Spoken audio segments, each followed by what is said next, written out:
നമസ്കാരം. ഇത് the Indian.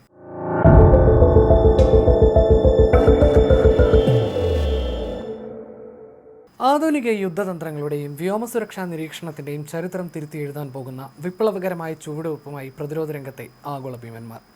Swedish പ്രതിരോധ കമ്പനിയായ സാബും US ഡ്രോൺ നിർമ്മാതാക്കളായ ജനറൽ അറ്റോമിക്സും കൈകോർത്ത് നടത്തിയ അത്യാധുനിക MQ-9B ഡ്രോണിന്റെ പരീക്ഷണ പറക്കൽ വിജയകരമായി പൂർത്തിയാക്കിയിരിക്കുകയാണ്.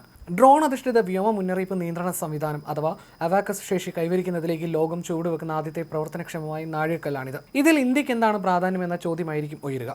ഇന്ത്യ കരനാവിക വ്യോമസേനകൾക്കായി US-ൽ നിന്ന് 31 MQ-9B high altitude long endurance ഡ്രോണുകൾ വാങ്ങാനുള്ള നടപടികളുമായി മുന്നോട്ട് പോകുന്ന ഘട്ടത്തിലാണ് ഈ നിർണായക ചുവടുവെപ്പ്.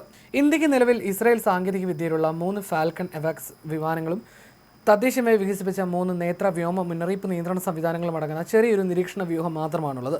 വ്യോമാതിർത്തി നിരീക്ഷിക്കുന്നതിലും മിസൈലുകൾ ട്രാക്ക് ചെയ്യുന്നതിലും യുദ്ധവിമാനങ്ങളുടെ പ്രവർത്തനം ഏകോപിപ്പിക്കുന്നതിലും ഇവ നിർണായക പങ്ക് വഹിക്കുന്നുണ്ടെങ്കിലും രാജ്യത്തിൻ്റെ വിപുലമായ ആവശ്യങ്ങളുമായി താരതമ്യം ചെയ്യുമ്പോൾ ഈ എണ്ണം വളരെ കുറവാണ്.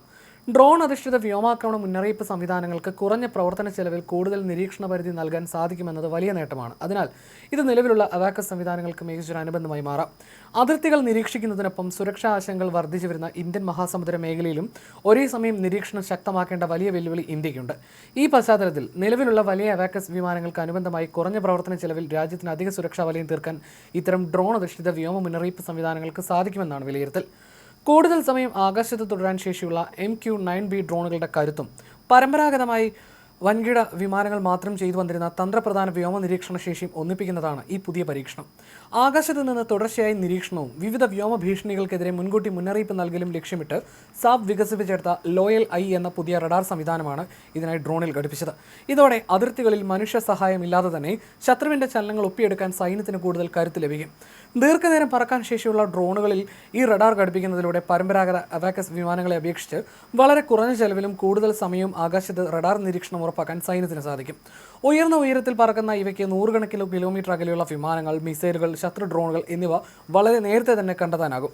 ആധുനിക യുദ്ധമുറകളിൽ വ്യോമ മുന്നറിയിപ്പ് നൽകുന്ന വിമാനങ്ങൾ ഏറ്റവും വിലപ്പെട്ട ആസ്തികളാണ്. എന്നാൽ ഇത്തരം വിമാനങ്ങൾ വാങ്ങാനും പ്രവർത്തിപ്പിക്കാനും വലിയ തുകയാണ് ചെലവഴിക്കേണ്ടി വരിക. വലിയ ജീവനക്കാരുടെ ആവശ്യമുള്ള ഇവ കുറഞ്ഞ എണ്ണത്തിൽ മാത്രമാണ് പലപ്പോഴും ലഭ്യമാകാറുള്ളത്. ഈ പരിമിതികൾക്ക് പൂർണ്ണ പരിഹാരം കാണാനാണ് MQ-9B എന്ന പുതിയ ആശയത്തിലൂടെ ജനറൽ അറ്റോമിക്സും സാബും ശ്രമിക്കുന്നത്. അത്യാധുനിക റഡാറുകൾ വഹിച്ച് 30 മണിക്കൂറിലധികം തുടർച്ചയായി ആകാശത്ത് തുടരാൻ ശേഷിയുള്ള ഒരു മനുഷ്യരഹിത പ്ലാറ്റ്ഫോമാണിത്. കനത്ത സുരക്ഷാ ഭീഷണിയുള്ള യുദ്ധമേഖലകളിൽ പൈലറ്റ്മാരുടെ ജീവൻ പണയപ്പെടുത്താതെ തന്നെ പരമ്പരാഗത അവാക്കസ് വിമാനങ്ങളെ അപേക്ഷിച്ച് വളരെ കുറഞ്ഞ ചെലവിലും കൂടുതൽ സമയവും ആകാശത്ത് റഡാർ നിരീക്ഷണം ഉറപ്പാക്കാൻ ഈ സംവിധാനത്തിലൂടെ സൈന്യത്തിന് സാധിക്കും. താഴ്ന്നു പറക്കുന്ന ക്രൂയിസ് മിസൈലുകൾ, കൂട്ടത്തോടെ എത്തുന്ന ഡ്രോണുകൾ, കൃത്യതയാർന്ന ഗൈഡഡ് ആയുധങ്ങൾ എന്നിവയിൽ നിന്ന് ലോകമെമ്പാടുമുള്ള സൈന്യങ്ങൾ നേരിടുന്ന ഭീഷണികൾ വർദ്ധിച്ചു വരുന്ന സാഹചര്യത്തിലാണ് ഈ പുതിയ സാങ്കേതികവിദ്യ പുറത്തു വരുന്നത് എന്ന പ്രത്യേകതയുമുണ്ട്. ഭൂമിയിൽ സ്ഥാപിച്ചിട്ടുള്ള പരമ്പരാഗതമായ ഇത്തരം റഡാർ സംവിധാനങ്ങൾക്ക് താഴ്ന്നു പറക്കുന്ന ഇത്തരം ലക്ഷ്യങ്ങളെ കൃത്യസമയത്ത് കണ്ടെത്തുക ബുദ്ധിമുട്ടാണ്. എന്നാൽ ആകാശത്ത് ദീർഘനേരം നിലയുറപ്പിക്കുന്ന ഇത്തരം ഡ്രോണുകൾക്ക് ഇവയെ അതിവേഗം തിരിച്ചറിയാനാകും. ആധുനിക സംഘർഷങ്ങൾ തുടർച്ചയായ നിരീക്ഷണത്തിന് പ്രാധാന്യം തെളിയിച്ചിട്ടുണ്ട്. ഉയർന്ന ചെലവും അറ്റകുറ്റപ്പണികളും കാരണം പരമ്പരാഗത അവാക്കസ് വിമാനങ്ങൾ പരിമിതമായ എണ്ണത്തിൽ മാത്രമാണ് സൈന്യങ്ങൾ ഉപയോഗിക്കുന്നത്. ഇത്തരമൊരു വിമാനം നഷ്ടപ്പെടുന്നത് യുദ്ധഭൂമിയിലെ നിരീക്ഷണ ശേഷിയെ സാരമായി തന്നെ ബാധിക്കും. എന്നാൽ ഡ്രോൺ അധിഷ്ഠിത പ്ലാറ്റ്ഫോമുകൾക്ക് പ്രവർത്തന ചെലവ് കുറച്ച് കൂടുതൽ സമയം നിരീക്ഷണത്തിൽ ഏർപ്പെടാൻ സാധിക്കും. ഒരേ സമയം ഒന്നിലധികം ഡ്രോണുകൾ വിന്യസിച്ച് വിശാലമായ ഭൂപ്രദേശങ്ങളിൽ റഡാർ നിരീക്ഷണം ശക്തമാക്കാനും ഇത് സൈന്യത്തെ സഹായിക്കും. ആകാശ അതിർത്തികൾ തുടർച്ചയായി നിരീക്ഷിക്കുന്നതിലൂടെ വിദൂര ദൂരങ്ങളിൽ വെച്ച് തന്നെ വ്യോമ ഭീഷണികൾ കണ്ടെത്താനും അവയുടെ പാത ട്രാക്ക് ചെയ്യാനും ഓപ്പറേറ്റർമാർക്ക് സാധിക്കും. എല്ലാത്തിലുമുപരി കണ്ടെത്തുന്ന വിവരങ്ങൾ തത്സമയം തന്നെ സൈന്യത്തിൻ്റെ പ്രധാന കമാൻഡ് ആൻഡ് കൺട്രോൾ നെറ്റ്വർക്കുകളിലേക്ക് പങ്കിടാനുള്ള ശേഷിയും ഇതിൽ ഏറെ നിർണായകമാണ്.